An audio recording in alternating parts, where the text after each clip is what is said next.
50వ అధ్యాయం చూస్తే దేవుని స్తుతించడానికి నువ్వు స్తుతించినప్పుడు నీ స్థితిగతులు మారిపోతే, నువ్వు స్తుతించినప్పుడు నీ జీవిత అవసరతలు తీరిపోతే, నువ్వు స్తుతించినప్పుడు దేవుడి సన్నిధి ప్రసన్నత నీ జీవితంలోనికి విడుదలవుతుంది. నువ్వు స్తుతించినప్పుడు నీ అభిషేకం ఎక్కువైతుంది. నువ్వు స్తుతించి దేవుని దగ్గర మొరపెట్టినప్పుడు దేవా నా పరిస్థితి ఇది అన్నప్పుడు పరిస్థితిని తారుమారు చేసే అద్భుతాలు ఆశ్చర్యకార్యాలు స్తుతి ద్వారా జరుగుతాయి.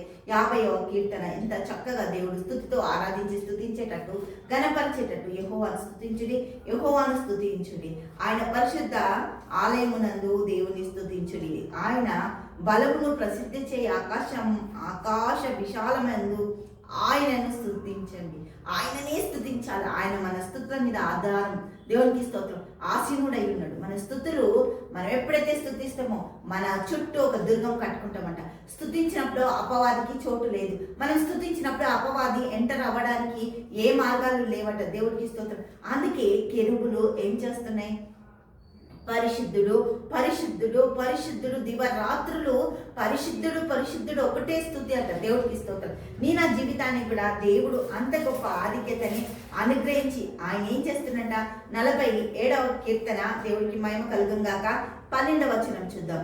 యెరూషలేమా యెహోవాను కొనియాడుము, సిహోను నీ దేవుణ్ణి కొనియాడుము. దేవునికి స్తోత్రం. యెరూషలేమా యెరూషలేమా దేవుణ్ణి కొనియాడుము. యెరూషలేము కొరకు ప్రార్థన చేయు, నువ్వు ధన్యుడవు ధన్యురాలు. యెరూషలేము కొరకు నువ్వు ప్రార్థించినప్పుడు దేవుడు నీ ప్రతి అక్కర్ల అవసరతలు తీరుస్తాడు. అవసరతల కంటే అక్కర్ల కంటే నలిగిపోయిన నీ సమయాలన్నిటినీ కూడా దేవుడు నిన్ను అద్భుతంగా ఆశీర్వదిస్తాడు. 10వ వచనం చూద్దాం.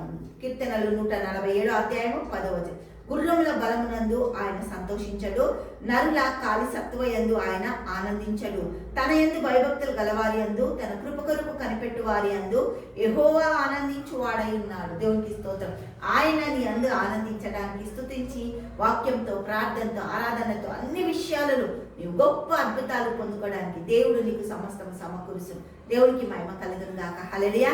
తండ్రి యేసయ్యా నీకు వందనాలు స్తోత్రాలు. గొప్ప దేవ ఆశ్చర్యకరుడ ఆలోచనకర్తానికి స్తోత్రాలు చెల్లిస్తాను. నీ బిడ్డలను దీవించు ఆశీర్వదించు. నీ దయగలిగిన హస్తాలకు అప్పగిస్తున్నాం.